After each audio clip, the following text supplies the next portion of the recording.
కుంభమేళా మరియు మహాకుంభమేళా అనేది ఎందుకు జరుపుకుంటామో ఇప్పుడు తెలుసుకుందాం.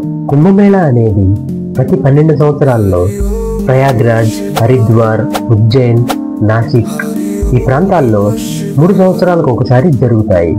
12వ సంవత్సరం జరిగే కుంభమేళాని పూర్ణ కుంభమేళా అని అంటారు. అలానే 144 ఏళ్లకు ఒకసారి జరిగే కుంభమేళాని మహాకుంభమేళా అని అంటారు. ఈ ఇయర్ జరిగేది మహాకుంభమేళా. ఈ మహాకుంభమేళా 45 రోజులు జరుగుతుంది. అంటే జనవరి 13వ తారీఖు 2025 నుండి ఫిబ్రవరి 26వ తారీఖు 2025 వరకు జరుగుతాయి. అసలు ఎందుకు మనం కుంభమేళాకి నదిలో స్నానం చేయాలి అని ఈ విషయం తెలుసుకునే ముందు ఛానల్ని లైక్ చేసి, షేర్ చేసి, సబ్స్క్రైబ్ చేయండి. కుంభమేళా సమయంలో నదులలో స్నానం చేయటం వల్ల మన పాపాలు పోయి పుణ్యం లభిస్తుందని నమ్ముతారు. మరియు జనన మరణ చక్రాల నుండి విముక్తి లభిస్తుందని కూడా నమ్ముతారు. కుంభమేళా అనేది అసలు ఏ టైం జరుపుకోవాలో మనకెలా తెలుస్తుంది? అది సూర్య, చంద్ర, బృహస్పతి గ్రహాల కదలికలను బట్టి పంచాంగం చూసి జ్యోతిష్య శాస్త్రం ప్రకారం నిర్వహిస్తారు.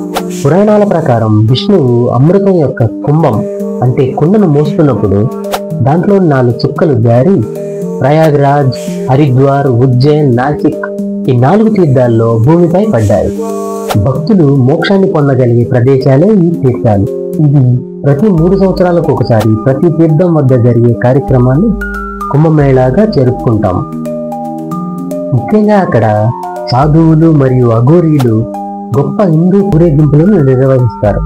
ఈ అఘోరీలు అంతమంది ఎక్కడి నుంచి వస్తున్నారు అనేది ఇప్పటి వరకు తెలియదని అంటారు.